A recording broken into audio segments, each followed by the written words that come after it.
नमस्कार दोस्तों, आप सभी का स्टडी फॉर यूपीएससी पीसीएसआई में स्वागत है। आज टेस्ट 6 है आप लोगों का 70 बीपीएससी पीटी को लेकर टेस्ट 6 है।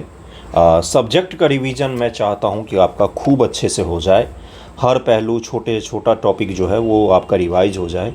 इसीलिए आपको 3 टेस्ट मैंने एंशिएंट और मिडिवल से रिलेटेड दिए हैं। कल का अगर आपको यूपीएससी का पेपर देखा होगा तो आपने देखा होगा कि मॉडर्न हिस्ट्री से उन्होंने सवालों को कम कर दिया। एंशिएंट और मिडिवल के ऐसे सवाल डाले गए हैं जहाँ से आप हल करना आसान नहीं है आपके लिए। इसके साथ ही साइंस एंड टेक जो था वो काफ़ी ज़्यादा डोमिनेटिंग था पेपर में, पॉलिटी का सेक्शन डोमिनेटिंग था। इससे क्या पता चलता है कि कभी भी पेपर के पैटर्न को गेस करके नहीं जाना चाहिए। इससे ये पता चलता है कि एंशिएंट हिस्ट्री, मिडिवल हिस्ट्री से अब तक अगर सवाल कम पूछे गए हैं तो ये ज़रूरी नहीं कि आगे भी कम पूछे जाएंगे। आगे सवालों की संख्या बढ़ सकती है। हो सकता है कि ज्योग्राफी का, साइंस का सवाल कम कर दे, एंशिएंट के बढ़ा दे। हो सकता है मॉडर्न के सवाल कम करके साइंस के सवालों को बढ़ा दिया जाए। तो ये आयोग के हाथों में होता है। आपको क्या चाहिए कि भाई सभी पहलुओं को बराबर तरीके से पढ़ के जाया जाए।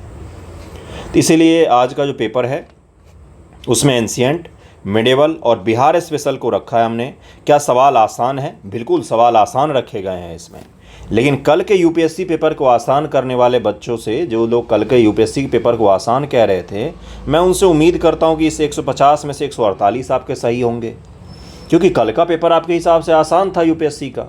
तो आज के पेपर में तो आपके पेपर में सवालों में कम से कम 150 में से 148 तो आने चाहिए। आप आसान पेपर में अगर 120 प्लस में स्कोर नहीं कर पा रहे हैं तो ये आपके लिए सही चीज़ नहीं है, ये आपके लिए गलत है। आपको ज़्यादा ध्यान देना चाहिए, किस पर ज़्यादा से ज़्यादा अटेम्प्ट करें, ज़्यादा से ज़्यादा नेगेटिव को कम करें और सवालों को, अंकों को ज़्यादा इम्प्रूव करें। सवाल आसान नहीं है, कई सारे इसमें कठिन सवाल भी हैं, मध्यम स्तर के भी हैं और सभी तरह के सवाल आपको मिलेंगे। पहला सवाल देखिए क्या है, 10 राजाओं का युद्ध निम्नलिखित में किस नदी के तट पर लड़ा गया था? तो ये सबसे आसान सवाल है। अगर आप 11th की ज्योग्राफी, 11th की एनसीईआरटी उठाएंगे तो आपको ऋग्वैदिक वाले चैप्टर में सबसे पहले सवालों में से एक बनता है। पुरुषनी नदी, रावी नदी जिसका वर्तमान में नाम है, उसके तट पर लड़ा गया था। यह युद्ध राजा सुदास और अन्य 10 राजाओं के मध्य लड़ा गया था। ऋग्वेद में वर्णित प्रमुख युद्धों में से एक है। ऋग्वेद में इसका वर्णन मिलता है, हमें जरूर ध्यान में रखिएगा। अगला है कि सूर्यवंश के शासकों का कालक्रम सही क्रम में सजाइएगा। अब जरा देखूं मैं आप कर पाते हैं कि नहीं। आप तो शेरशाह याद होगा आपको, उसके बाद का कहाँ गया भाई? उसके बाद का कौन याद रखेगा? शेरशाह के बाद कौन बना था? इस्लाम शाह। इस्लाम शाह की क्या है, इसका योगदान क्या है? इस्लाम शाह का बहुत ही बड़ा योगदान माना जाता है। बहुत छोटे कालक्रम के लिए रहा, नहीं, बहुत ही बड़ा योगदान। क्या? तो इस्लामिक कानून जो थे उनको संहिताबद्ध किया इसने, उसका संहिता बनाया, उसका कोड बनाया, इस्लामिक कानूनों का कोड बनाया इसने, संहिताबद्ध किया। इस्लाम शाह का योगदान माना जाता है। तो शेर शाह के बाद ठीक बाद इस्लाम शाह आएगा। इसका आंसर बी हो जाएगा। 1 के बाद 3। अगर आप 1 को भी ध्यान रखेंगे तो भी आप कर सकते हैं। कल के यूपीएससी के पेपर में भी कमाल यही चीज़ था कि अगर आप 1 को याद रखते हैं, 1 ऑप्शन एलिमिनेट कर लेते हैं, 1 स्टेटमेंट, तो सारा पेपर आपका बन रहा था। लेकिन इतना आसान नहीं था यूपीएससी का पेपर था वो, ठीक है। तो ये कहना गलत है। देखिए इसमें क्या है, शेरशाह 1540 से 1545, 45 तक शेरशाह जी रहे। उसके पश्चात इस्लाम शाह, जिसको जलाल खां भी कहा जाता है, 45 से 53 तक रहा। 45 से 53 तक रहा। 45 से 53 ज़्यादा बड़ा कार्यकाल किसका है, इस्लाम शाह का कि शेरशाह का? उसके बाद है फिरोज शाह, फिर 1553 बना। फिर आदिल शाह, मुबारिज खां जिसको कहा जाता है, 1553 से इसको मुबारिज खां भी कहा जाता है। 1553 से 1555 तक शासक रहा था। तो कृपया करके कालक्रम और काम को भी ध्यान रखें, बी आंसर हो जाएगा। बरबद्दूर विश्व में सबसे अद्भुत स्तूपों में से है। इसकी मूर्ति और मूर्ति कला किसका शानदार उदाहरण है? इसकी मूर्ति और मूर्ति कला जो है वो किसका उदाहरण माना जाता है? बरबद्दूर कहाँ पर है? अब आप यही सोचने लग जाएंगे, इंडोनेशिया में है क्या, तिब्बत में है क्या, सेंट्रल एशिया में है, पाकिस्तान में, अफगानिस्तान में, कहाँ पर है ये? तो भारत और जावा कला का शानदार उदाहरण माना जाता है, भारत और जावा कला का। चलिए एक और कॉन्सेप्ट आपको सिखाता हूँ। भारत के दक्षिण में जाएंगे, हीनयान मिलेगा आपको। कौन सा यान? हीनयान रूढ़िवादिता, रूढ़िवादी बौद्ध धर्म, जिसमें भगवान बुद्ध को भगवान नहीं बल्कि एक फिलॉसफर माना गया है और उनकी पूजा अर्चना नहीं, उनके जो बात हैं उनको ध्यान में रखा जाता है। मूर्ति पूजा इसमें अवैध है, मूर्ति पूजा इसमें अवैध है। किसमें? हीनयान में। देवत्व का आरोपण नहीं हुआ था, गॉड नहीं बनाया गया था भगवान बुद्ध को। लेकिन भारत के उत्तर में जाएंगे आप, चीन हो गया, जापान हो गया, सेंट्रल एशिया हो गया, तो वहाँ पर महायान संप्रदाय का बोलबाला है, महायान संप्रदाय का बोलबाला है बौद्ध धर्म में। बुद्ध में देवत्व का आरोपण माना जाता है। देवत्व का तात्पर्य होता है बुद्ध को गॉड के जैसे भगवान का स्थान दे दिया गया। पूजा पाठ की जाती है, विधि विधान बहुत सारे किए जाते हैं। इसका आंसर हो जाएगा डी। 13 का आंसर हो जाएगा डी। बरबद्दूर का मंदिर इंडोनेशिया में जावा द्वीप पर मुल्तनीन के करीब स्थित एक महायान बौद्ध मंदिर है। लेकिन बरबद्दूर की खासियत क्या है कि भारत के दक्षिण में है, लेकिन फिर भी एक महायान बौद्ध का एक प्रतीक है। यह शैलेंद्र राजवंश के शासन के दौरान बनाया गया था। यह भारत जावा कला का शानदार उदाहरण माना जाता है। एक चीज़ और ध्यान रखिएगा, ये जो मैंने उत्तर दक्षिण का महायान और बौद्ध हीनयान आपको समझाया है, ये जनरली शब्द के साथ यूज कीजिएगा। जनरली भारत के दक्षिण के इलाकों में और भारत के दक्षिण के प्रदेशों से नीचे आप जाएंगे तो हीनयान संप्रदाय का बोलबाला दिखता है। कौटिल्य के राज्य के सप्तांग सिद्धांत में कौन कौन शामिल है? स्टेट, राज्य का मतलब बिहार राज्य नहीं, राज्य का मतलब भारत और बिहार दोनों है। स्टेट आर्टिकल 12 वाले। कौटिल्य के अनुसार राज्य के सप्तांग सिद्धांत क्या है? राज्य के 7 अंग माने जाते हैं, जो 7 अंग मजबूत हैं तो राज्य मजबूत हैं। कौन कौन से सप्तांग सिद्धांत है? कौटिल्य कौन थे? चाणक्य का नाम है कौटिल्य गुरु। राजा, अमात्य, जनपद, दुर्ग, कोष, दंड, सेना, मित्र। दंड या सेना एक ही है, मित्र। ये 7 अंग राज्य के माने जाते हैं। सप्तांग सिद्धांत वेरी वेरी इंपॉर्टेंट, ये सारे के सारे होंगे। कौन कौन सा मैंने बोला है? राजा खुद, अमात्य यानी कि मंत्री, अमात्य, जनपद यानी कि राज्य छोटे छोटे, उसके अलावा कोष, बिना कोष के कोई राज्य कैसे चलेगा? दंड को सेना भी कहते हैं। मित्र राष्ट्र भी होने चाहिए। ये 7 याद होना चाहिए आपको एक क्रम में, 7 के 7 याद होने चाहिए गुरु। अगला कौन सा है? अगला सवाल, सबसे प्राचीन अभिलेखों में मध्य एशिया बोगजकोई से प्राप्त अभिलेख हैं। इन पर किस वैदिक देवता का उल्लेख नहीं मिलता है? बोगजकोई तुर्की के पास चले जाइए, एशिया माइनर, तुर्की और ईरान से भी आगे, वहाँ पर एक अभिलेख मिलता है जिस पर हिंदू धर्म के देवी देवताओं का, ऋग्वेद के देवी देवताओं का नाम मिलता है। वहाँ के एक सीरिया के गुफा में भगवान श्री राम की जैसी मूर्तियों की आकृति मिली है कुछ समय पहले। तो ये जो है आपका बोगजकोई अभिलेख, इस पर कई सारे ऋग्वेदिक देवताओं का नाम मिलता है। किस देवता का नाम नहीं मिलता है? तो यहाँ पर अग्नि का नाम नहीं मिलता है। 5 का आंसर क्या हो जाएगा? इसका आंसर हो जाएगा डी, अग्नि का नाम नहीं मिलता है। एशिया माइनर में स्थित बोगजकोई में 1400 ईसा पूर्व का एक अभिलेख मिला है। इंद्र, मित्र, वरुण और नासत्य वैदिक देवताओं को उल्लेख मिलता है। अग्नि का इस पर उल्लेख नहीं मिलता है हमें। अगला है, किस वेद को कर्मकांडीय वेद की संज्ञा दी जाती है? कर्मकांडीय वेद, जिसमें कर्मकांड की बहुत ज़्यादा चर्चा मिलती है। कौन सा वेद है ये? तो ये है यजुर्वेद। यज्ञ के बारे में चर्चा मिलती है, शुक्ल यजुर्वेद, कृष्ण यजुर्वेद।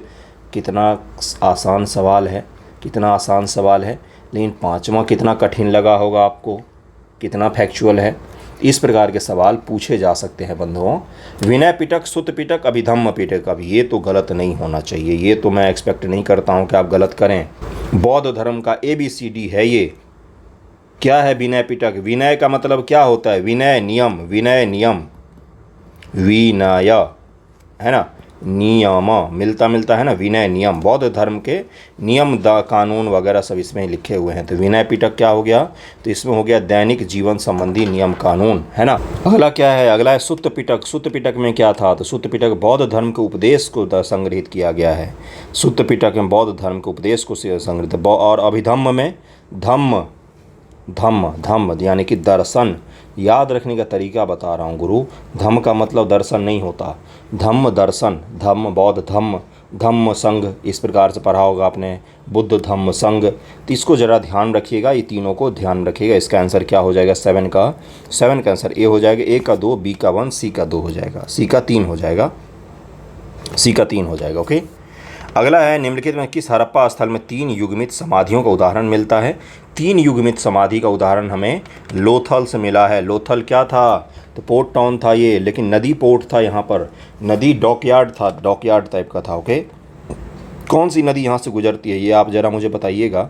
लोथल से 3 युग्मित समाधियों के उदाहरण मिले हैं, युग्मित समाधियों के, जिससे यहाँ सती प्रथा का अनुमान लगाया जाता है लेकिन माना नहीं जाता है। निम्न से कौन सा महाजनपद एकमात्र दक्षिण में स्थित है? बताइए मुझे। 9 का आंसर क्या हो जाएगा?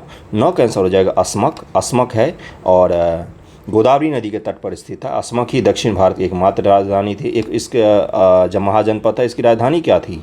इसकी राजधानी थी तोसली। इसकी राजधानी थी पोतन, सॉरी पोतन, तोसली मैंने बोल दिया, पोतन इसकी राजधानी थी।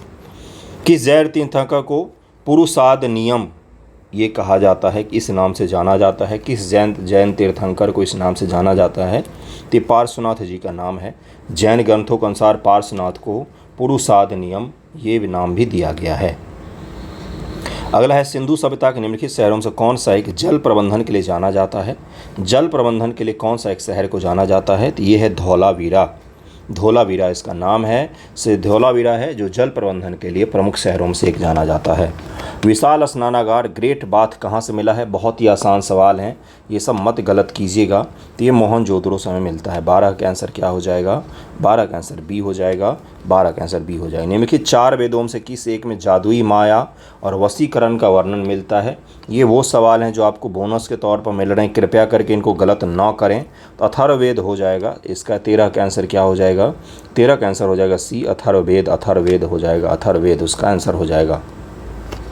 भारतीय प्रतीक पर उत्कीर्णित सत्यमेव जयते किस उपनिषद से लिया गया है? सत्यमेव जयते कहाँ से लिया है हमने? तो मुंडको उपनिषद से लिया है। निम्न से कौन से तथ्य बौद्ध धर्म और जैन धर्म में समान रूप से विद्यमान हैं? तप और भोग की अति का परिहार, दोनों में अति का परिहार किया गया है क्या? वेद प्राणायाम के प्रति अनास्था, वेद और प्राणायाम के प्रति अनास्था, कर्मकांड की फलता का निषेध, प्राणियों की हिंसा का निषेध। बताइए मुझे। 15 का आंसर क्या हो जाएगा? 15 का बीच बीच में इसी प्रकार के सवाल आएंगे जहाँ पर आपको थोड़ा सा रुकना पड़ सकता है। इसका आंसर हो जाएगा 2, 3 और 4। 2, 3 और 4, क्योंकि तप और भोग के अति का परिहार जैन धर्म में नहीं किया गया, बौद्ध धर्म में किया गया। बौद्ध धर्म में क्या कहा गया है? तो मध्यम मार्गे प्रतिपदा। लेकिन जैनिज्म में अति का परिहार मतलब अति को रोका नहीं गया है, वहाँ पर एक्सट्रीम होता है, एक्सट्रीम वहाँ पर होता है ना। तो इसको ज़रा ध्यान रखिएगा। महायान बौद्ध धर्म में बोधिसत्व अवलोकितेश्वर को और किस अन्य नाम से जाना जाता है? महायान बौद्ध धर्म से संबंधित अवलोकितेश्वर को और किस नाम से जाना जाता है? 16 का आंसर क्या हो जाएगा? बौद्ध और जैन ऐसा टॉपिक है जिससे आज तक ऐसा हुआ ही नहीं कि सवाल ना पूछा जाए। इनको एक और नाम से जाना जाता है, पद्मपाणि के नाम से इनको जाना जाता है। सी आंसर हो जाएगा। महावीर की माता लिच्छवी की मुखिया चेटक की पुत्री थी। गौतम बुद्ध की माता कौशल राजवंश की राजकुमारी थी। 23वें तीर्थंकर पार्श्वनाथ बनारस से थे। 3 स्टेटमेंट हैं बौद्ध जैन से संबंधित, तीनों को बताइए मुझे ज़रा।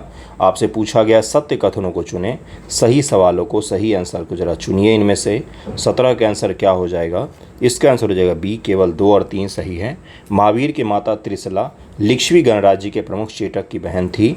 लिच्छवी गणराज्य के प्रमुख चेटक की बहन थी, यहाँ पर पुत्री दिया हुआ है।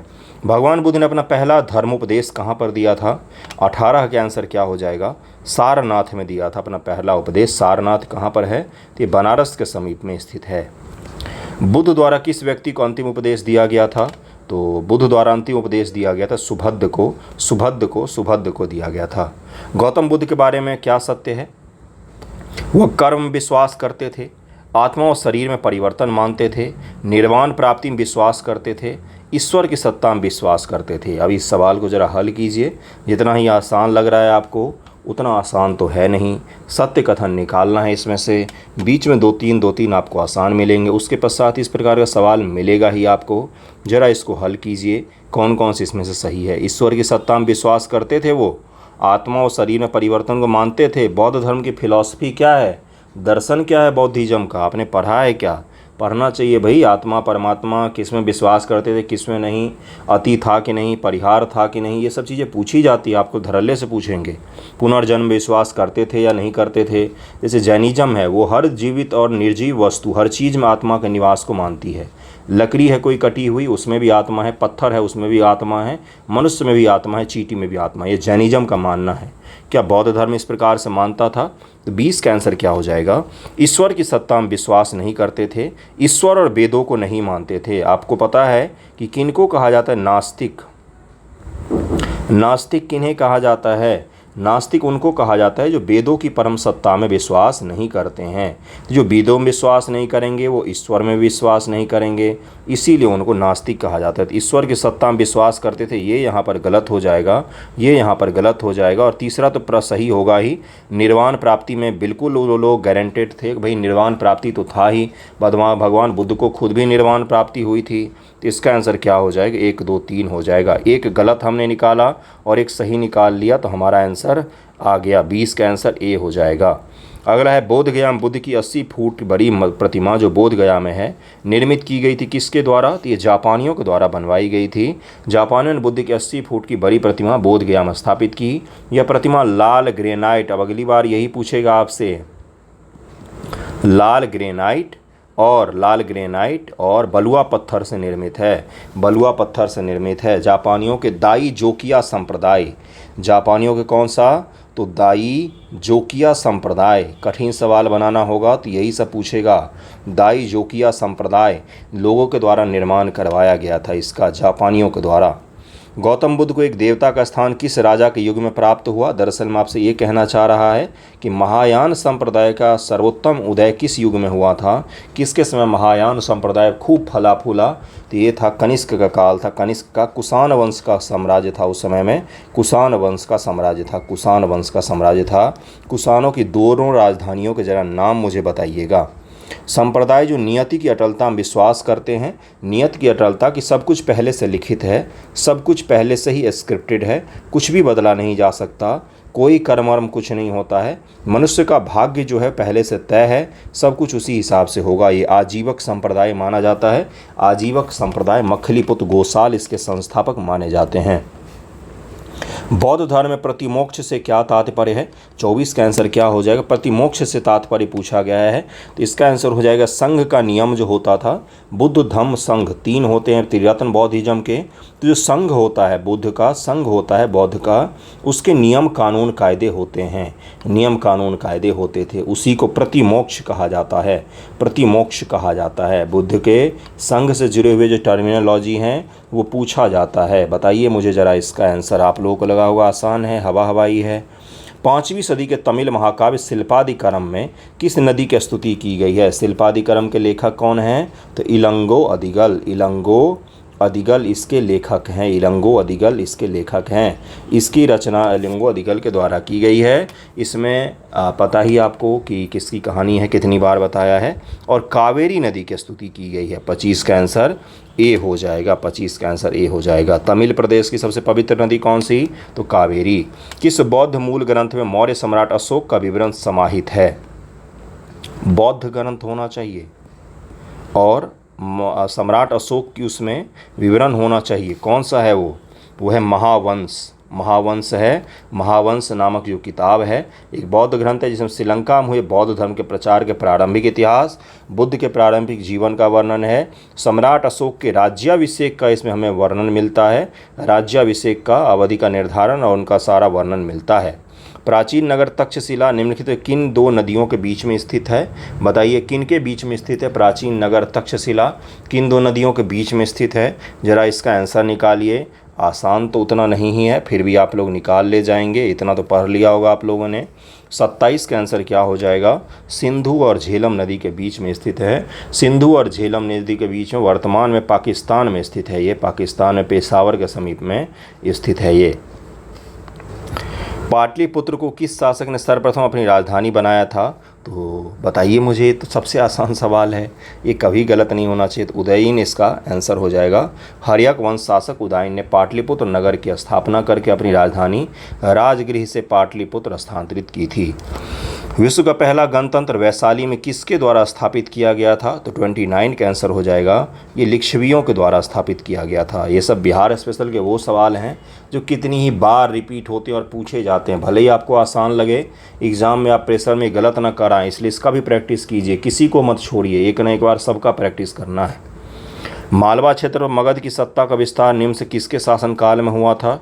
ये आसान सवाल है, बिहार स्पेशल का सबसे आसान सवाल है, लेकिन कई सारे लोगों ने इसको गलत किया होगा। 30 का आंसर क्या हो जाएगा बताइए मुझे? 30 का आंसर हो जाएगा शिशुनाग, बी आंसर हो जाएगा। शिशुनाग जो मगध साम्राज्य का शासक था, अवंती मालवा शासक को पराजित करके मालवा राज्य को मगध साम्राज्य मिला लिया था। मालवा किस क्षेत्र को कहा जाता है? आज तक यही नहीं पता होगा। मालवा रट लिया होगा लेकिन पता ही नहीं होगा मालवा किसको कहा जाता है। ले गुरु, अब ये क्या बात होगी? इस क्षेत्र को मालवा कहा जाता है। एमपी, राजस्थान, इनके ट्राई जंक्शन का जो इलाका है उसको मालवा कहा जाता है। बहुत ही उपजाऊ क्षेत्र मानी जाती है, गेहूं की उपज के लिए प्रसिद्ध है, बहुत ही उपजाऊ क्षेत्र मानी जाती है। मत्स्य महाजनपद के अंतर्गत कौन से क्षेत्र शामिल थे? बताइए मुझे ज़रा इसका आंसर। आसान सवाल है, बेहद आसान सवाल, गलत नहीं होने चाहिए। इसका आंसर हो जाएगा कौन सा? तो अलवर, भरतपुर और जयपुर का क्षेत्र शामिल था। 31 का आंसर क्या हो जाएगा? बी आंसर हो जाएगा। जो जितने भी महाजनपद हैं उनकी वर्तमान स्थिति को कृपया करके गंभीरतापूर्वक पढ़ के जाएँ। एग्जामिनेशन में किसी की भी वर्तमान स्थिति पूछी जा सकती है आपसे। भारत में निम्नलिखित के आने का सही कालक्रम क्या है? सोने के सिक्के, आहत मुद्रा, लोहे का हल और नगर संस्कृति। लोहे का हल और नगर संस्कृति, आहत मुद्रा और सोने के सिक्के। जरा मुझे इसके कालक्रम को लगाकर दिखाइए। देखते हैं कितना आसान सवाल में कितने सारे लोग गलत करते हैं। बहुत ही आसान सवाल। नगर संस्कृति कब मिलती है हमें? हड़प्पा में मिलती है। कहाँ हो गुरु? सबसे पहले तो 4 ही आ जाएगा, तो ये दोनों तो काट ही दिया हमने, इन दोनों को हटा ही दिया। उसके बाद क्या मिलेगा हमें? लोहे का हल मिलेगा कि आहत मुद्रा मिलेगा? बताइए मुझे। कि सोने के सिक्के? तो उसके बाद हमें मिलेगा लोहे का हल उत्तर वैदिक काल में, उत्तर वैदिक काल में। तो 4 के बाद तो 3 होना चाहिए। 4 के बाद 3 के बाद क्या होगा बताइए मुझे ज़रा एक बार देखिए। आहत मुद्रा इसके बाद से बनेंगे, तो 4 3 के बाद से 2 हो जाएगा। फिर सोने का सिक्का आएगा, तो 4 3 2 1 इसका आंसर हो जाएगा। इसका आंसर डी हो जाएगा। सोने के सिक्के मौर्योत्तर युग में हमें सबसे अच्छे तरीके से मिलते हैं। मौर्यों के बाद का युग मौर्योत्तर। चालुक्य, होयसल, राष्ट्रकूट और चोल, मान्यखेत, वातापी, तंजौर और द्वार समुद्र। मैच कीजिए इन सभी की राजधानियों को। ये अलग अलग साम्राज्य हैं, ये उनकी राजधानियाँ हैं। होयसलों का राजधानी कहाँ था? चोलों का कहाँ था? चोल का तो मैच कर लीजिए कम से कम, है ना? चोल का तो पता होगा। तंजौर में बहुत बड़े मंदिर का निर्माण करवाया गया था, बृहदेश्वर मंदिर, राजराज प्रथम के द्वारा। तो डी का तो 3 ही होना चाहिए, डी का 3 होना चाहिए, डी का 3 होना चाहिए। आंसर आ गया सी। 1 से हमने निकाल लिया, बाकी का नहीं पता। 1 का तो पता होगा आपको, है ना? राष्ट्रकूटों की राजधानी कहाँ थी? तो मान्यखेत, ये भी आपको पता होना चाहिए। वर्तमान में कहाँ पर है मान्यखेत? ज़रा इसको सर्च कीजिएगा, ज़रा ध्यानपूर्वक देखिएगा कि मान्यखेत वर्तमान में कहाँ है। कल्हनकृत राजतरंग में किसका इतिहास वर्णित है? सबसे आसान सवाल, बिल्कुल गलत नहीं होना चाहिए। कश्मीर। भारत का नेपोलियन किसे कहा जाता है? ये नहीं कहना चाहिए क्योंकि नेपोलियन बहुत बाद में आया। इसके बाद ये साधक था समुद्रगुप्त। समुद्रगुप्त के करीब में 1000 साल के बाद नेपोलियन आया है। उसको नहीं कहना चाहिए, कंपेयर ही नहीं करना चाहिए। लेकिन हमारी आदत है, हम औपनिवेशिक सोच वाले लोग हैं। और औपनिवेशिक इतिहासकार जिनका क्या नाम था, जिन्होंने ये की है ये हरकत, तो उनका नाम था विंसेंट स्मिथ। विंसेंट स्मिथ ने कहा कि समुद्रगुप्त जो है वो भारत का नेपोलियन है। ये कैसे हो सकता है भाई? नेपोलियन जो है वो यूरोप का समुद्रगुप्त है। इस प्रकार से होना चाहिए। नालंदा विश्वविद्यालय का स्थापना का युग है कौन सा? तो 36 का आंसर क्या हो जाएगा? बहुत ही आसान सवाल है। गुप्त काल में नालंदा विश्वविद्यालय का स्थापना हुआ था कुमार गुप्त के द्वारा। इसको ज़रा ध्यान में रखिएगा। सर्वप्रथम किसने बताया था कि पृथ्वी सभी वस्तुओं को अपनी ओर आकर्षित करती है? ग्रेविटेशन का लॉ सबसे पहले किसके द्वारा दिया गया था? ब्रह्मगुप्त, आर्यभट्ट, बाराहमिहिर, भास्कर प्रथम। जरा मुझे इसका आंसर बताइएगा। भास्कर प्रथम का नाम सुना है आपने? बहुत बड़े गणितज्ञ थे भास्कर प्रथम। वाराहमिहिर बहुत बड़े ज्योतिषी, उससे बड़े ज्योतिषी पैदा नहीं हुए। ब्रह्मगुप्त बहुत बड़े साइंटिस्ट, उन्होंने ही ये सिद्धांत दिया था। तो 37 का तो ए हो जाएगा। आर्यभट्ट जी, इनका ट्रिग्नोमेट्री, जीरो, पाई, इन सब की गणना इन्होंने ही की। पाई और जीरो, सर्किल, ये सब जो ट्रिग्नोमेट्री, इसका जन्म कहाँ से हुआ है? तो रथ के पहिए से इनका जन्म हुआ है। रथ का पहिया सर्किल जैसा होता है, उसी पर सारा गणित इन्होंने लगा दिया। निम्न से किस दर्शन का मत है कि वेद शाश्वत सत्य है? वेद शाश्वत सत्य है, मतलब वेद परम सत्य है, शाश्वत सत्य है, ये हमेशा सत्य रहेगा। भूत हो, भविष्य हो, वर्तमान हो, वेद कभी झूठा नहीं होगा। कौन सा दर्शन है इनमें से जो ये मानता है? कृपया करके इस तरह के सवालों को आसान मत समझिए और स्किप किया कीजिए। मीमांसा ये दर्शन कहता है, मीमांसा दर्शन। मुझे आपको दर्शन थोड़ा बहुत तो पता होना चाहिए, इसीलिए इस तरह के सवालों को डाला है मैंने। ये दर्शन के जन्मदाता कौन है मीमांसा के? तो गुरु जैमिनी जी इसके जन्मदाता हैं। उन्होंने ही इस फिलॉसफी को दिया था। ये मीमांसा फिलॉसफी कहलाती है। मौखरी शासकों की राजधानी कौन सी थी? तो मौखरी शासकों की राजधानी थी कन्नौज। इसका राजधानी क्या था? इसका राजधानी था कन्नौज। बहुत ही आसान सवाल। कन्नौज वर्तमान हरियाणा के समीप है। चीनी लेखक, ये बीपीएससी में पूछा गया पिछले साल, चीनी लेखक भारत का उल्लेख किस नाम से करते हैं? तो चिंतू नाम से भारत का उपयोग करते हैं वो लोग, चिंतू। चीनी लेखक पुराने समय के जो भारत का उपयोग करते हैं, भारत को किस नाम से लिखते हैं अपने अपने किताबों में? तो चिंतू नाम से लिखते हैं। ओके, चिंतु या वियानतु? क्या बोला मैंने?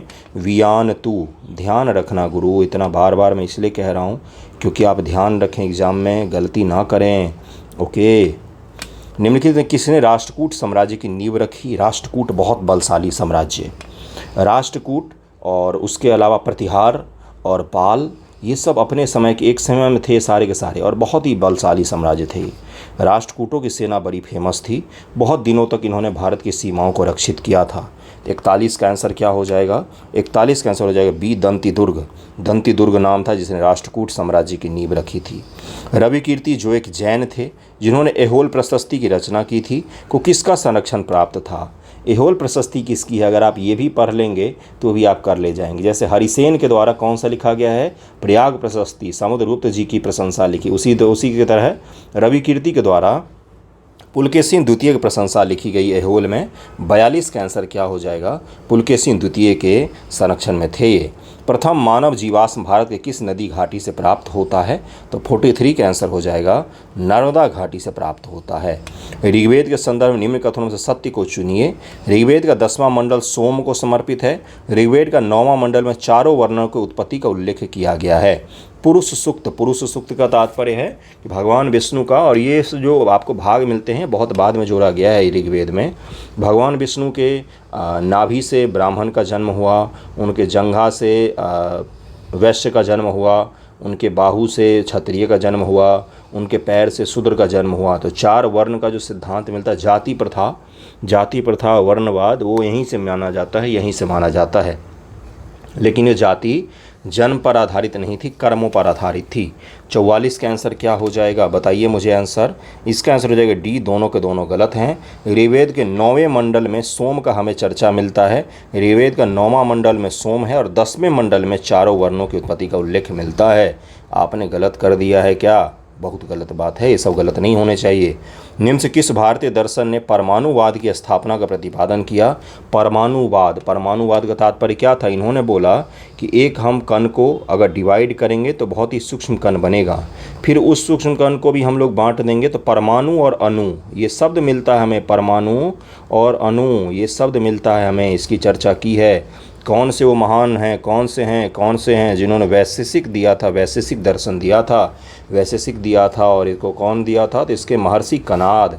ऋषि मुनि हमारे यहाँ पर होते थे जिनको महर्षि कहा जाता था। ऋषियों में भी प्रमुख महर्षि कनाद का ये सिद्धांत है। ये साइंटिस्ट होते थे गुरु। कोई यूनिवर्सिटी तो उस समय इस तरह की नहीं थी, तो ये खुद से अध्ययन करते थे चीज़ों को ऑब्जर्व करके। यूरोप में एक आइंस्टाइन हुए हैं, हमारे यहाँ पर आइंस्टाइनों की लड़ी लगी हुई थी जिन्होंने अपने एनालिसिस के दौर पर, अपने इमेजिनेशन के बल पर इतना सारा कुछ सिद्धांत दिया था। न्यूटन के जन्म के 1000 साल पहले ब्रह्मगुप्त जी ने ग्रेविटेशन का लॉ दिया था। ग्रेविटेशन का लॉ समझ में आ रहा है आपको? महावीर स्वामी को किस नदी के तट पर कैवल्य की प्राप्ति हुई थी? तो 46 का आंसर क्या हो जाएगा? 46 का आंसर हो जाएगा ऋजुपालिका नदी। कालिदास के कुमार संभवम में किस पौराणिक चरित्र की कहानी है? कुमार संभवम, इसका आंसर क्या हो जाएगा? 47 का आंसर हो जाएगा। कुमार कार्तिकेय की कहानी है इसमें। कुमार कार्तिकेय के जन्म की कहानी है। भगवान शिव शंकर और पार्वती जी के पुत्र कार्तिकेय के जन्म की कहानी है। इनकी एक कृति पढ़ी है मैंने, कालिदास जी की मेघदूत। मेघदूत क्या है? इसमें एक सैनिक है जो अपनी प्रेमिका से बिछड़ गया है और उसको युद्ध के लिए जाना पड़ा है तत्काल। उसकी प्रेमिका रहती है कहाँ पर? तो अलकापुरी में। अलकापुरी कहाँ है? अलकापुरी वर्तमान की उत्तराखंड में फूलों की घाटी, चमोली जिला। वहाँ की स्त्रियों की सुंदरता का वर्णन किया गया है और मेघ के द्वारा, मेघ को दूत बनाकर ये सैनिक अपनी प्रेमिका तक अपनी विरह जो है उसका जो विच्छेद का दुख है उसको पहुंचाना चाहता है, संवेदना का पहुंचाना चाहता है। इसी पर आधारित है मेघदूत की कहानी। ठीक है, चलिए कभी कभी ये सब चीज़ें भी पढ़नी चाहिए। शानदार बुक है। कर्नाट वंश का अंतिम शासक कौन है? तो 48 का आंसर क्या हो जाएगा? हरि सिंह जी को कर्नाट वंश का अंतिम शासक माना जाता है। कला और साहित्य के संरक्षक थे। अलार कलाम बुद्धकालीन किस गणराज्य से संबंधित थे? 49 का आंसर हो जाएगा ए, केशपुत्र। देखिए यहाँ पर क्या लिखा हो, केशपुत्र के कलाम। यह गणराज्य कौशल के पश्चिम में स्थित था। अलार कलाम नामक आचार्य इसी गणराज्य से संबंधित थे। किस जैन ग्रंथ में जैन भिक्षुओं के नियमों का वर्णन मिलता है? ये सब सवाल गलत मत करना। ये सब सवाल जानबूझ कर डाले हैं कि आसान सवालों को भी प्रैक्टिस कर लो आप। पिछले पेपर में इससे कठिन सवाल डाले हुए थे। बताइए 50 का आंसर क्या हो जाएगा? आचरांग सूक्त में इसका वर्णन मिलता है। सूक्त है आचांग सूक्त। मेगास्थनीज ने भारतीय समाज को कितनी श्रेणियों में विभाजित किया है? 7 श्रेणियों में विभाजित किया है। 7, उसके हिसाब से भारत में 7 जातियां निवास करती है, जबकि ये 7 भारत में अलग अलग पद होते थे। जैसे दार्शनिक हो गया, कृषक हो गया, पशुपालक हो गया, कारीगर हो गया, योद्धा हो गया, निरीक्षक और सभासद। ये 7 वर्गों में विभाजित किया है। निम्नलिखित राजा और रचना में सही युग्म को पहचानिए जरा, कौन सा है? कृष्णदेव राय, मानसोल्लम, राजा भोज, सम्रांगन सूत्रधार, सोमेश्वर तृतीय, मत्तविलास प्रहसन, महेंद्र प्रथम, अमुक्त माल्यद। बताइए क्या हो जाएगा? अमुक्त माल्यद तो कृष्णदेव राय जी का है, तो ये दोनों ही गलत हो जाना चाहिए। इसका आंसर क्या हो जाएगा? 52 का आंसर हो जाएगा बी।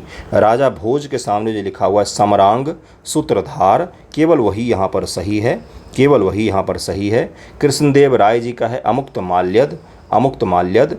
और सोमेश्वर तिथि का है मनसोल्लम, इनका ये किताब है, और कृष्णदेव राय जी का अमुक्त माल्यद है।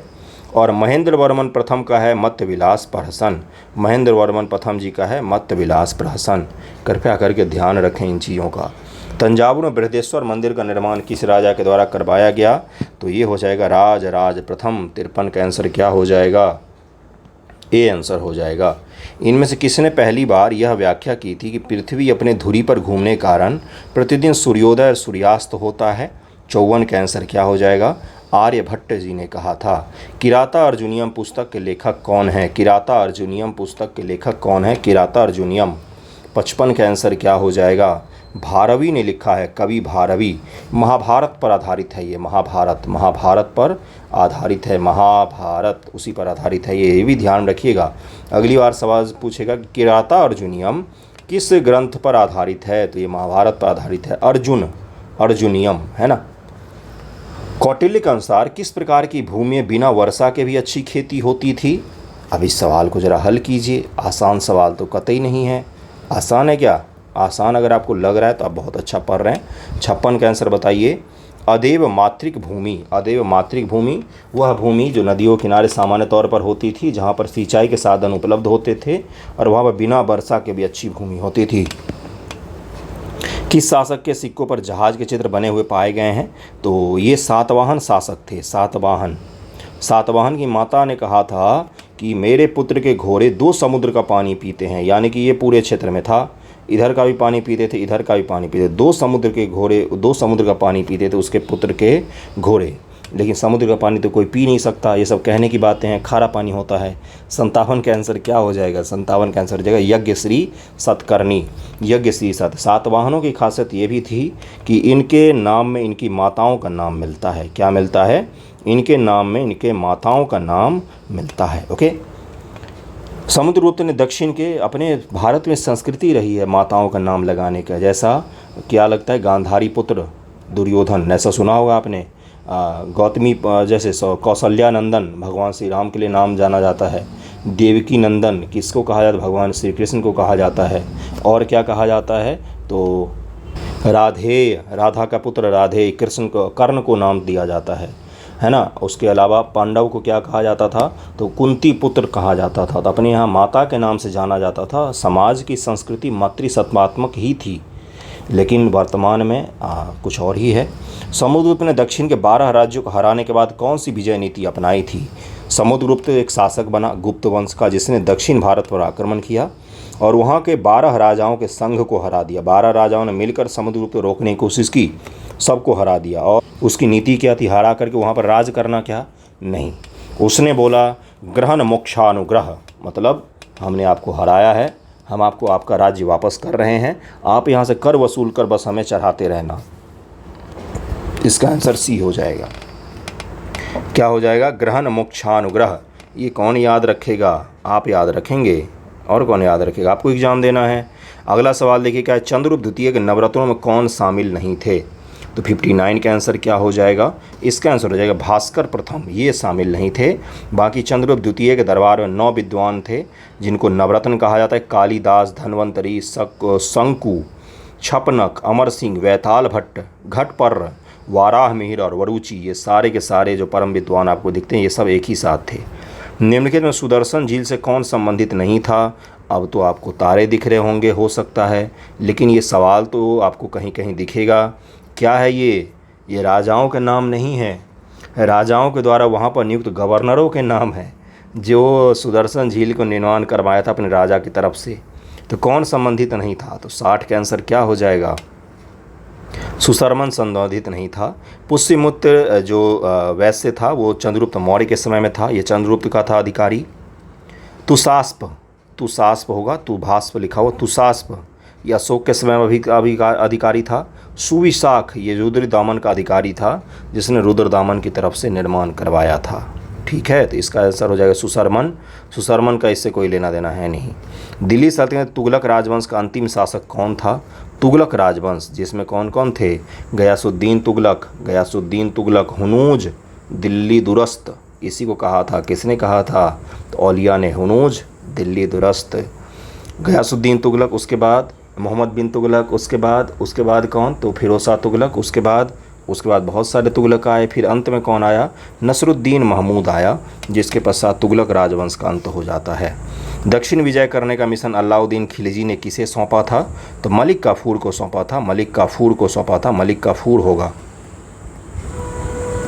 सारा गलत टाइप करता है ये आदमी। मलिक काफूर को सौंपा था, बी आंसर हो जाएगा। गुलाम का गुलाम किसे कहा जाता है? तो 63 का आंसर क्या हो जाएगा? ये इल्तुतमिश को कहा जाता है। इल्तुतमिश को गुलाम वंश के संस्थापक ऐबक मोहम्मद गौरी का गुलाम था, जबकि इल्तुतमिश कुतुबुद्दीन ऐबक का गुलाम था, तो इसलिए इसको गुलाम का गुलाम कहा जाता है। दिल्ली का सुल्तान का पद संभालने से पहले बलबन किस सुल्तान का प्रधानमंत्री था? तो 64 का आंसर ज़रा मुझे बताइएगा। तो ये नसरुद्दीन का प्रधानमंत्री था। इसका आंसर क्या हो जाएगा? ए हो जाएगा। इल्तुतमिश ने बिहार में अपना पहला सूबेदार किसे नियुक्त किया? बिहार स्पेशल का सबसे आसान सवाल, सब रट्टा मार के जाते हैं फिर भी एग्जाम में गलत कराते हैं, अभी भी नहीं याद आ रहा होगा इनको।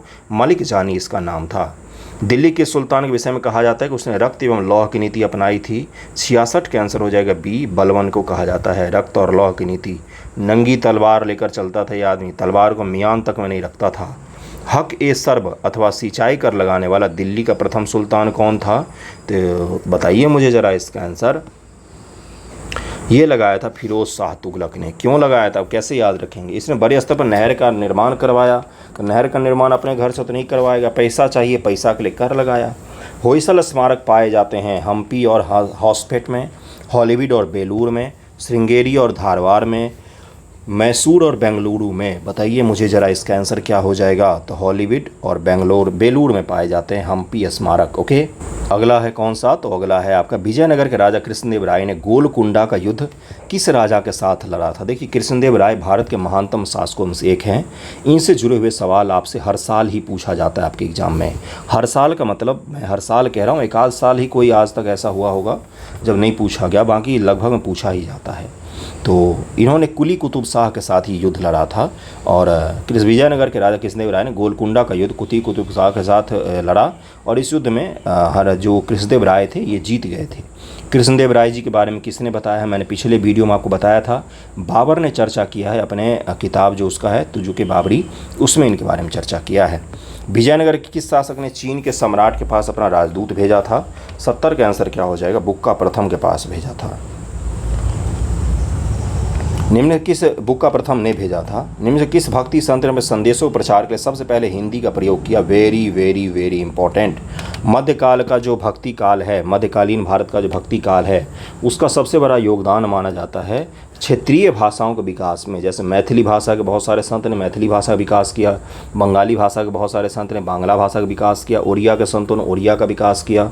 इसी प्रकार से हिंदी में पहली बार संदेश प्रचारित करने के लिए किस संत ने उपयोग किया इसका? तो वो थे रामानंद। रामानंद जी को ये श्रेय दिया जाता है कि दक्षिण भारत से भक्ति आंदोलन का उदय दक्षिण भारत में हुआ था मध्यकाल में, उसको उत्तर लाने का श्रेय किसको दिया जाता है? मैं जो चीज़ें बोल रहा हूँ ना पेपर के इतर, वो पेपर से ज़्यादा महत्वपूर्ण है गुरु, एनालिसिस है वो। भक्ति आंदोलन को दक्षिण भारत से उत्तर भारत लाने का श्रेय रामानंद जी को दिया जाता है।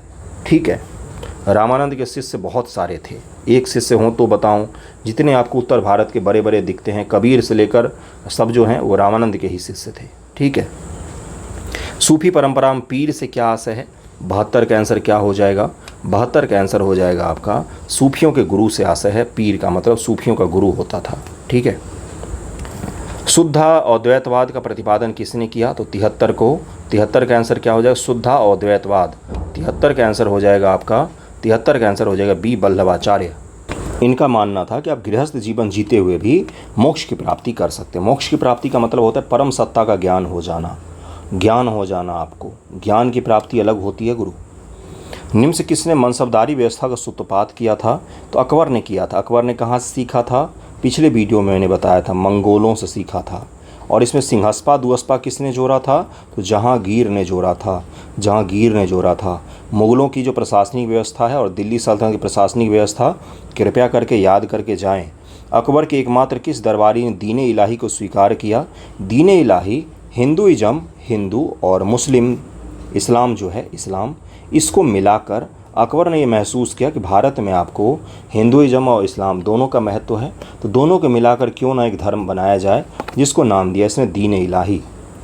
दीन इलाही, इसमें जैसे गाय को मारना इसमें जघन्य माना गया था, अपराध माना गया था। और इसमें ग्रंथ भी था, एक छोटा सा एक ग्रंथ था, और इसमें ये था कि भाई अकबर कान में कुछ मंत्र देता था। लेकिन ये खासियत थी इस शहंशाह की कि इसने इस चीज़ को थोपा नहीं किसी पर, इसलिए प्रचारित नहीं हो पाया। इसके दरबार में से ही केवल एक ही इंसान ने इस चीज़ को स्वीकार किया। वो कौन था? तो था बीरबल। 75 का आंसर क्या हो जाएगा? डी आंसर हो जाएगा। बीरबल ने दीन इलाही को स्वीकार किया था। ये हिंदू मुस्लिम धर्म को एक करके एक नए धर्म की शुरुआत की कोशिश की गई थी। बाबर ने सर्वप्रथम पादशाह की उपाधि धारण की थी कहाँ पर? तो काबुल में धारण की थी। काबुल में हिंदू कुश पार करने के पास काबुल पर जब अधिकार किया उसने, तो पादशाह की उपाधि उसने धारण की थी। निम्न से यह कथन किस सुल्तान का है कि जब भी मैं किसी निम्न कुल के व्यक्ति को देखता हूँ तत्यधिक क्रोध होकर मेरा हाथ स्वयं तलवार पर चला जाता है? ये बलवन का कथन है, बलवन का है। ओके, क्यों इस तरह की बातें करता था? कि ये बताने के लिए मैं बहुत ही उच्च कुल से हूँ। उसमें कुल की बहुत ज़्यादा मान मर्यादा थी। अकबर ने सर्वप्रथम वैवाहिक संबंध राजपूतों किस गृह से स्थापित किया? आपको पता होगा कि अकबर की राजनीति थी राजपूतों से विवाह करना। राजनीति उसको पता था कि दिल्ली में रहकर राजपूतों से बैर किया तो आप दिल्ली में रह ही नहीं सकते हैं। उसने सभी राजाओं की गलतियों को देखा और संबंध स्थापित करने की कोशिश की। तो उसी में था कछवाहा के राजपूतों से उसने सबसे पहली बार संबंध स्थापित किया।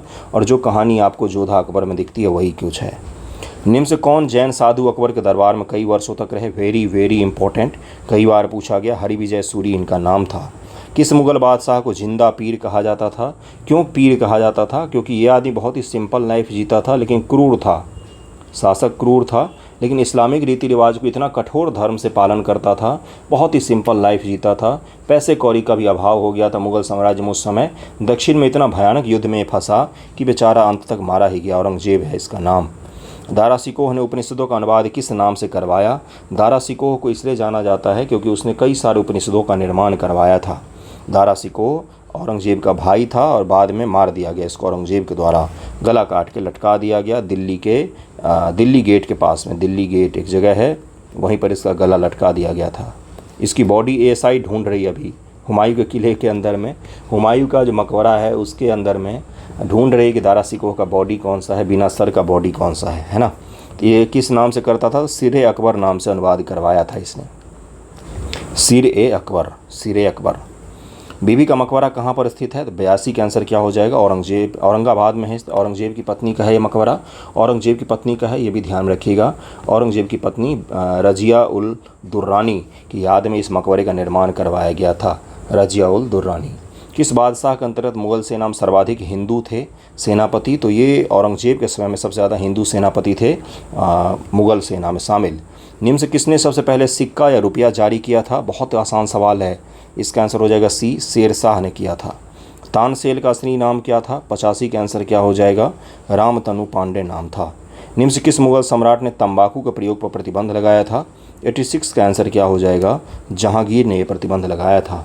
गुरु गोविंद सिंह जी द्वारा खालसा पंथ की स्थापना किस वर्ष में की गई थी? 87 का आंसर क्या हो जाएगा? 1699 ईस्वी में की गई थी। गुरु गोविंद सिंह जी का जन्म कहाँ पर हुआ था? इनका जन्म पाटलिपुत्र में हुआ था, पटना में हुआ था। क्या है? तो 1699 से बैसाखी के दिन गुरु गोविंद सिंह जी खालसा पंथ की स्थापना की थी। किस सिख गुरु ने विद्रोही राजकुमार खुसरो की सहायता धन एवं आशीर्वाद से की? तो किस सिख गुरु ने की थी? तो गुरु अर्जुन देव ने की थी। गुरु अर्जुन देव। राजकुमार खुसरो मुगल बादशाह जहांगीर का पुत्र था, इसने अपने पिता का विरोध किया, भागकर पंजाब पहुंचा। यहाँ पर खुसरो की मदद 5वें गुरु अर्जुन देव जी ने की थी। अर्जुन देव भी इनको कहा जाता है। छत्रपति शिवाजी के गुरु जी का क्या नाम था? इनका नाम था क्या? तो रामदास इनके गुरु का नाम था, रामदास। निम्नलिखित पेशवा का शासनकाल कालानुक्रम कीजिए। पेशवाओं का शासनकाल जो है मराठा साम्राज्य, इसको काल अनुक्रम में लगाना है आपको, लगाइए ज़रा। सबसे पहले कौन आएगा? बालाजी विश्वनाथ। इनके पुत्र कौन? तो बाजीराव, है ना। 3-1 सबसे पहले हो जाएगा ये, तो 1 हो जाएगा। फिर आपका ये दूसरे नंबर पर आ जाएगा, 3 के बाद 1 में ही है, इसका आंसर हो जाएगा सी। ये तीनों काट दीजिए। बालाजी विश्वनाथ, फिर बाजीराव, फिर बाजीराव, फिर माधवराव। बालाजी विश्वनाथ, फिर बाजीराव, बाजीराव का नाम सुना होगा आपने वो। सरंजामी प्रथा किससे संबंधित है? सरंजामी प्रथा मराठा साम्राज्य में। आ जाइए, बताइए मुझे ज़रा इसका आंसर। 91 का आंसर क्या हो जाएगा? इसका आंसर हो जाएगा ए, मराठा भू राजस्व व्यवस्था संबंधित है। पानीपत के तीसरे युद्ध में निम्न से किसने मराठों को हराया था? 92 का आंसर क्या हो जाएगा? इसका आंसर हो जाएगा ए, अफगानों को हराया था, अफगानों ने हराया था। चित्तौड़गढ़ में विजय स्तंभ किसने बनवाया था? 93 का आंसर क्या हो जाएगा? बी, राणा कुंभा ने बनवाया था। निम्न से अवध का प्रथम नवाब कौन था? तो 94 का आंसर क्या हो जाएगा? अवध का प्रथम नवाब 94 का आंसर हो जाएगा डी, सआदत खान था। मयूर सिंहासन में बैठने वाला अंतिम मुगल सम्राट कौन था? किसके समय मयूर सिंहासन को लूटा गया? बताइए मुझे। छोटे फैक्ट हैं, आपको लग रहा होगा कि क्या सवाल मैं करवा रहा हूँ। नादिर शाह का आक्रमण हुआ था, ईरानी आक्रमणकारी था ये। मोहम्मद शाह रंगीला उस समय दिल्ली का शासक था। मोहम्मद शाह रंगीला कब से कब तक रहा? तो 1717 से 1743 ईस्वी तक शासक था ये, काफ़ी लंबे समय तक। और इसी दौरान इसका आक्रमण हुआ था नादिर शाह का, और नादिर शाह ने फिर सारा कुछ लूट के ले गया। तो मोहम्मद शाह रंगीला था जो इस पर अंतिम बैठा। किस सुल्तान ने नौरोज़ त्यौहार प्रारंभ करवाया था? नौरोज़ प्रारंभ करवाया था अकबर ने, पारसियों का त्यौहार होता है ये। अलाउद्दीन खिलजी के चित्तौड़ विजय के समय चित्तौड़ का शासक कौन था? तो राणा रतन सिंह जी थे। किस शासक ने रैयते आला की उपाधि धारण की? 98 का आंसर ज़रा मुझे बताइए। रैयते आला की उपाधि किसने धारण की थी? खिज़िर खान ने। इसका आंसर क्या हो जाएगा? तो इसका आंसर हो जाएगा बी। शासक बनने के बाद खिज़िर खान सुल्तान की उपाधि नहीं धारण की, बल्कि खुद को रैयते आला कहा, अर्थात तैमूर का मताहत, तैमूर के वंश से संबंधित किया खुद को। कौन सुल्तान फारसी में गुलरुखी उपनाम से कविता लिखता था? एक सुल्तान था जो फारसी में कविताएं लिखता था, लेकिन उसका नाम रखता था गुलरुखी। गुलरुखी नाम उपनाम से कविता लिखता था। ये सिकंदर लोदी था। 99 का आंसर डी हो जाएगा। दीवाने इस्तिहाक किस विभाग से संबंधित है?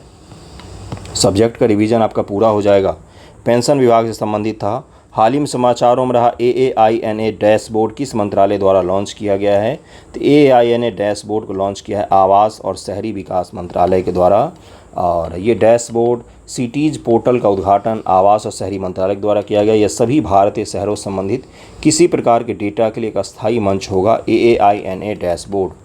हाल ही में रहा कुकी मैते विवाद किस राज्य से संबंधित है? बहुत आसान सवाल, मेघालय राज्य से संबंधित है। अगला है कि जनजातीय लोकनायक बिरसा मुंडा की जयंती कब मनाई गई? 103 का आंसर क्या हो जाएगा? इसका आंसर हो जाएगा 15 नवंबर को। कंबाला उत्सव किस राज्य का प्रमुख महोत्सव है? ये सब सवाल गलत मत कीजिएगा। ये उत्सव है किसका? तो 104 का आंसर क्या हो जाएगा? ये कर्नाटक का प्रमुख उत्सव है। इसमें भैंसों का दौर आयोजित किया जाता है। धान कटाई के बाद ये आयोजित होता है। अंतर्राष्ट्रीय चीनी शुगर संगठन की 63वीं परिषद बैठक का आयोजन कहाँ पर हुआ है? 105 का आंसर हो जाएगा सी, लंदन में हुआ है। गोल्डन गेट घोषणा किस संगठन से जुड़ा हुआ है? 106 का आंसर क्या हो जाएगा? ये जुड़ा हुआ आपका APEC संगठन से जुड़ा हुआ है। 17 नवंबर 2023 को 21वें APEC की बैठक के समापन पर गोल्डन गेट घोषणा पर असहमति व्यक्त की गई। यह घोषणा सभी सदस्य देशों के लिए लचीला और टिकाऊ भविष्य बनाने की प्रतिबद्धता को रेखांकित करता है। CITES की अस्थायी समिति की 77वीं बैठक का कहाँ पर आयोजन किया गया? तो ये आयोजन हुआ है जिनेवा में। Very important. इस तरह के सवाल PCS में पूछे जाते हैं गुरु। वन लाइनर ध्यान कर लीजिए। मैं आपको स्टेटमेंट वाले करंट भी करवाऊंगा, आप चिंता मत कीजिए। जो मैं करवा रहा हूँ वो कीजिए आसानी से, अच्छे तरीके से। आपका सब्जेक्ट रिवाइज हो रहा है। सब्जेक्ट का रिवीजन बहुत ज़रूरी होता है। फिर फुल लेंथ पर हम लोग आएंगे। भारी भरकम सवाल स्टेटमेंट वाले भी करना सीखेंगे, ठीक है। आपको मॉडर्न में भी स्टेटमेंट काफ़ी भरे भरे मिलेंगे। स्टेटमेंट से भी ज़्यादा ये मायने रखता है कि आप पढ़ कितना ज़्यादा रिवाइज कर रहे हैं कि नहीं कर रहे हैं। स्टेटमेंट वाले भी करेंगे हम लोग, करंट करेंगे, GS करेंगे, लेकिन मेडिवल हिस्ट्री में इसी प्रकार के सवाल पूछे जाते हैं। आप उल्टा कर देख लीजिए पेपर। अनुकूलन गैस रिपोर्ट 2023 किसके द्वारा जारी किया गया है? तो ये UNEP के द्वारा जारी किया गया है। 1671 ईस्वी का सराय घाट का युद्ध किसके बीच हुआ था? तो 109 का आंसर क्या हो जाएगा? ये हुआ था अहोम और मुगल। अहोम साम्राज्य कहाँ पर है? तो असम। 1671 में हुआ था। 1671 में कौन था शासक? तो औरंगजेब था शासक। 1671 ईस्वी में ही हुआ था, अहोम और मुगलों के बीच में। सी गार्जियन 3 संयुक्त समुद्री अभ्यास किन दो देशों के बीच में होता है? सी गार्जियन का तीसरा संस्करण आयोजित किया गया है। ये किन दो देशों के बीच में आयोजित होता है? तो ये चीन और पाकिस्तान के बीच में होता है। बताइए, आप सही कर रहे थे, गलत कर रहे थे? इसका आंसर क्या लगाया है आपने? बी आंसर हो जाएगा। हाल ही में बुलावा, इसका नाम है BULAVA, है ना, नामक बैलिस्टिक मिसाइल का परीक्षण किस देश के द्वारा किया गया है? 111 का आंसर हो जाएगा सी, रूस के द्वारा इसका परीक्षण किया गया है। विराट कोहली ने 50वां एक दिवसीय शतक किस स्टेडियम में लगाया है? 112 का आंसर क्या हो जाएगा? ये लगाया था वानखेड़े स्टेडियम में। विराट कोहली ने ICC क्रिकेट विश्व कप 2023 के सेमीफाइनल में न्यूजीलैंड के खिलाफ वनडे स्टेडियम में 50वां एक दिवसीय शतक लगाया था। 37वां राष्ट्रीय खेलों का आयोजन कहाँ पर हुआ है? तो ये गोवा में आयोजित किया गया था बंधुओं, गोवा में। महिला एशियाई ट्रॉफी हॉकी 2023 के विजेता देश कौन है? महिला एशियाई चैंपियन ट्रॉफी जो हॉकी से संबंधित है 2023, उसमें कौन सी टीम जीती है? 114 का आंसर क्या हो जाएगा? इसका आंसर हो जाएगा ए, भारत जीती है इसमें। 2023 का बैलन डी ओर, ये अवार्ड का नाम है बैलन डी ओर, ये पूरा अवार्ड का नाम है। ये अवार्ड किस खिलाड़ी को मिला है इस बार? तो ये मिला है आपको लियोनेल मेसी को मिला है। लियोनेल मेसी को मिला है। ऑस्ट्रेलिया की टीम कुल कितनी बार क्रिकेट एक दिवसीय वर्ल्ड कप विजेता बनी है? 116 का बताइए मुझे। अभी फिर से जीता था ना, इसलिए पूछा गया है ये सवाल। अब तक कितनी बार ऑस्ट्रेलिया ने क्रिकेट वर्ल्ड कप जीता है? 6 बार अब तक जीत चुकी है। 87, 99, 2003, 2007, 2015 और 2023, ठीक है। हाल ही में दक्षिण कोरिया में आयोजित एशियाई शूटिंग चैंपियनशिप 2023 से भारत पदक तालिका में कौन से स्थान पर रहा है? 117 का आंसर हो जाएगा सी, द्वितीय स्थान पर रहा है। प्रणीत कौर, सुरेखा वेनम, अदिति स्वामी तीनों खिलाड़ियों निम्नलिखित में किस खेल से जुड़ी हुई हैं? 118 का आंसर क्या हो जाएगा? ये सभी के सभी तीरंदाजी से जुड़ी हुई हैं। तीनों खिलाड़ी एशियाई तीरंदाजी चैंपियनशिप 2023 में स्वर्ण पदक विजेता हैं। ये तीनों का नाम ज़रूर ध्यान रखिएगा, वेरी इंपॉर्टेंट है ये आपके लिए। त्रिपुरा सरकार ने त्रिपुरा पर्यटन का ब्रांड एम्बेसडर किसे नियुक्त किया है? 119 का आंसर क्या हो जाएगा? ये सौरभ गांगुली को नियुक्त किया है। अगला कौन सा है? भारत के मुख्य सूचना आयुक्त कौन नियुक्त किए गए हैं? तो ये किया गया है आपको किसको? तो हीरा लाल समारिया को नियुक्त किया गया भारत का मुख्य सूचना आयुक्त। WHO के दक्षिण पूर्व एशिया क्षेत्र के क्षेत्रीय निदेशक किसे चुना गया है? तो 121 का आंसर क्या हो जाएगा? साइमा वाजेद को चुना गया है WHO के दक्षिण पूर्व एशिया के क्षेत्रीय रीजनल डायरेक्टर के रूप में। ओके। 2023 का बुकर पुरस्कार लेखक पॉल लिंच है, उनके किस उपन्यास हेतु प्रदान किया गया है? तो उनको किया गया प्रोफेट सॉन्ग, ये उनका उपन्यास है। पॉल लिंच इनका नाम है। वेरी वेरी वेरी इंपॉर्टेंट, ज़रूर ध्यान रखिएगा। बुकर पुरस्कार है ये, सामान्य पुरस्कार नहीं है, बुकर पुरस्कार है ये, प्लीज़ ध्यान में रखिएगा इसको। 2022 का इंदिरा गांधी शांति पुरस्कार किस संस्था को दिया गया है? इंदिरा गांधी शांति पुरस्कार किसको दिया गया है? कि IMA, इंडियन मेडिकल एसोसिएशन को प्रदान किया गया है। अगला है आपका कि मत्स्य 6000 क्या है? तो मिसाइल है, मानव चलित पनडुब्बी है, समुद्री खनन योजना है। तो क्या है? तो मानव चलित पनडुब्बी है, एक मैन इसमें बैठकर इसको चलाते हैं और ये निर्मित किया गया है। राष्ट्रीय महासागर प्रौद्योगिकी संस्थान चेन्नई द्वारा विकसित किया गया है इसको। ओके। भारत का प्रथम 3D मुद्रित डाकघर का उद्घाटन कहाँ पर किया गया है? 125 का आंसर हो जाएगा ए, बेंगलुरु में किया गया है। इंडिया पोस्ट पेमेंट बैंक की शुरुआत कब हुई थी? 126 का आंसर क्या हो जाएगा? 1 सितंबर 2018 को। किस शासक ने हजारा तथा विट्ठल स्वामी मंदिर का निर्माण करवाया था? इसका आंसर क्या हो जाएगा? कृष्णदेव राय जी के द्वारा करवाया गया था। संख्याओं के कटपई आदि पद्धति का आविष्कार निम्न से किसने किया था? ये एक संख्या की पद्धति होती है गिनने की। 128 का आंसर क्या हो जाएगा? वररुचि जी ने किया था इसमें। और इसका उपयोग वर्ष के किसी भी दिन चंद्रमा की स्थिति जो होती है ना, उसकी गणना के लिए किया जाता है। चंद्रमा की स्थिति वर्ष के किसी भी दिन कहाँ पर है, उसका उपयोग किया जाता है, उसको गणना करने के लिए इसका उपयोग किया जाता है। मिहिरकुल के ग्वालियर प्रशस्ति की रचना किसने की थी? ग्वालियर प्रशस्ति मिहिरकुल। आसान सवाल है ये, आप उसमें गलत कर रहे होंगे। 129 का ज़रा मुझे बताइए। तो बालादित्य ने किया था, बालादित्य। मिहिरकुल के ग्वालियर प्रशस्ति की रचना बालादित्य ने की है। यह प्रशस्ति तिथि विहीन है। इसमें हुन राजा मिहिरकुल द्वारा 6ठी शताब्दी में सूर्य मंदिर के निर्माण का उल्लेख हमें मिलता है। ओके। यात्रा और पर्यटन विकास सूचकांक किसके द्वारा जारी किया जाता है? तो वर्ल्ड इकोनॉमिक फोरम के द्वारा जारी किया जाता है। दरिया खान नुहानी को बिहार का प्रशासक किसने नियुक्त किया था? तो 131 का आंसर क्या हो जाएगा? इसका आंसर हो जाएगा सिकंदर लोदी।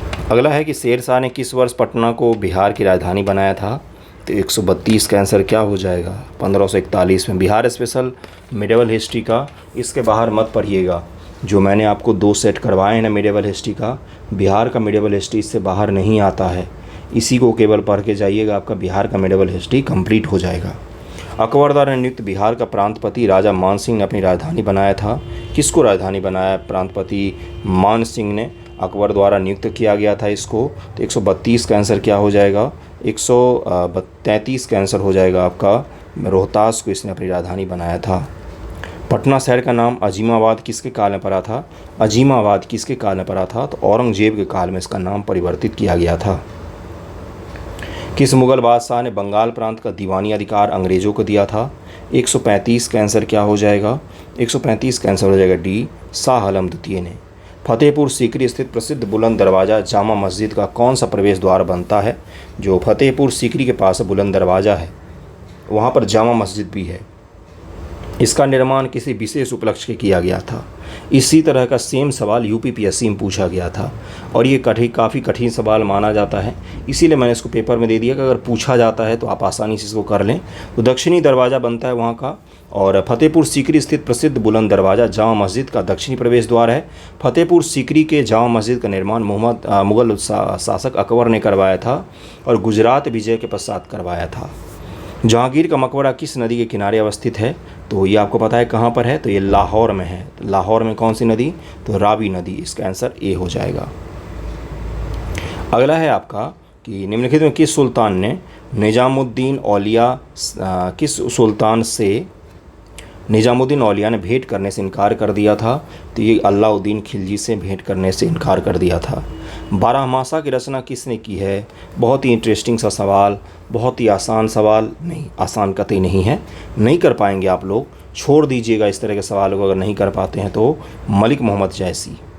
हल्दी घाटी के युद्ध महाराणा प्रताप की सेना के सेनापति कौन थे? तो हकीम खां सूर जो थे ये महाराणा प्रताप के सेनापति थे, ये महाराणा प्रताप के सेनापति थे। और आपको पता होगा कि दूसरे भाग का नेतृत्व हकीम खां सूर कर रहे थे और पहले भाग का नेतृत्व खुद महाराणा कर रहे थे। अकबर ने बिहार को कब पृथक सूबा बनाकर, कहाँ है? अकबर ने बिहार को कब पृथक सूबा बनाकर मुगल राज्य मिला लिया? आंखें चौंध जाती, 150 तक आते आते, इसीलिए मिस्टेक हो रहा है। तो 141 का आंसर हो जाएगा 1576 ईस्वी में। अकबर ने बिहार को एक पृथक सूबा बनाया। मुनीम खां को इस सूबा का गवर्नर नियुक्त किया। किस इतिहासकार ने शाहजहां के शासनकाल को मुगल काल का स्वर्ण युग कहा है? 142 का आंसर हो जाएगा A.L. श्रीवास्तव। पटना में किस सिख गुरु का जन्म हुआ था? 143 का आंसर हो जाएगा गुरु गोविंद सिंह जी का जन्म हुआ था। बहुत आसान सवाल। पित्रादुरा निम्न से किससे संबंधित है? 144 का आंसर क्या हो जाएगा? ये दीवारों में अर्धकीमती पत्थरों को जड़कर फूल की नक्काशी से संबंधित है। अलाउद्दीन खिलजी के प्रसिद्ध सेनापति में किसके मंगोलों के विरुद्ध लड़ते हुए मृत्यु हो गई थी? ये इंपॉर्टेंट सवाल माना जाता है, कई बार पूछा गया है ये सवाल। 145 का आंसर क्या हो जाएगा? 145 का आंसर हो जाएगा A. जफर खान की मृत्यु हो गई थी। 146 नंबर सवाल है, ज़रा इसको ध्यानपूर्वक कीजिएगा। यादव वंश, काकतीय वंश, कदम वंश, होयसल वंश। अब इसके संस्थापकों को आपको मैच करना है। तो यादव वंश के संस्थापक कौन थे? तो यादवों का था मिल्लम प्रथम। काकतीय वंश का कौन था? तो बीटा प्रथम, इसका नाम ही है। मयूर सरवन कदम वंश का संस्थापक था। होयसलों का विष्णुवर्धन संस्थापक था। तो A का 1, B का 2, C का 3, D का 4, B आंसर इसका हो जाएगा। किसके शासनकाल में अरब यात्री अल मसूदी भारत आया था? बताइए मुझे ज़रा इसका आंसर। इंद्र तृतीय के शासनकाल में आया था। एलोरा का प्रसिद्ध कैलाश मंदिर का निर्माण किसने करवाया था? 148 का आंसर हो जाएगा C, कृष्ण प्रथम ने करवाया था। तुगरील खान ने किसके शासनकाल के दौरान विद्रोह किया था? 149 का आंसर क्या हो जाएगा बंधुओं? तो ये बलबन के शासनकाल में इसने विद्रोह किया था तुगरील खान ने। और यह विद्रोह बंगाल में अमीन खां के नेतृत्व में हुआ था। फिर बंगाल गया बलबन और उसने लोगों को काट के वहाँ पर लटका दिया था। इतना क्रूरता से उसने विद्रोह का दमन किया था। बिहार में बख्तियार खिलजी हमले का पहला विवरण प्राप्त हुआ है। बख्तियार खिलजी के हमले का कहाँ से प्राप्त होता है? तो ये प्राप्त होता है हमें तबकाते नासिरी नामक ग्रंथ से। मिनहाजुस सिराज के द्वारा लिखित यह ग्रंथ है। 150 में से उम्मीद करता हूँ जिस लेवल का पेपर था कि 100 से ज़्यादा आपके ज़रूर आ रहे होंगे। आज का कट ऑफ हाई रखा है मैंने, 100 नंबर रखा है। बहुत आसान पेपर सेट किया था मैंने। बिहार स्पेशल मैंने सारे करवा दिए मध्यकालीन भारत के। मध्यकालीन भारत में बिहार स्पेशल में इससे बाहर नहीं पूछा जाता है। इतना कर लीजिए, बिहार स्पेशल में मध्यकालीन भारत आपका नहीं छूटेगा। एंशिएंट हिस्ट्री में भी नहीं छूटेगा आपका। पेपर जो 2-3 मैंने करवाए हैं एंशिएंट मिडिवल के मिलाकर, उन तीनों को एक बार और फिर से रिवाइज कर लीजिएगा। बाकी आपको और भी MCQ मैं करवाऊंगा। थैंक यू सो मच आप सभी का।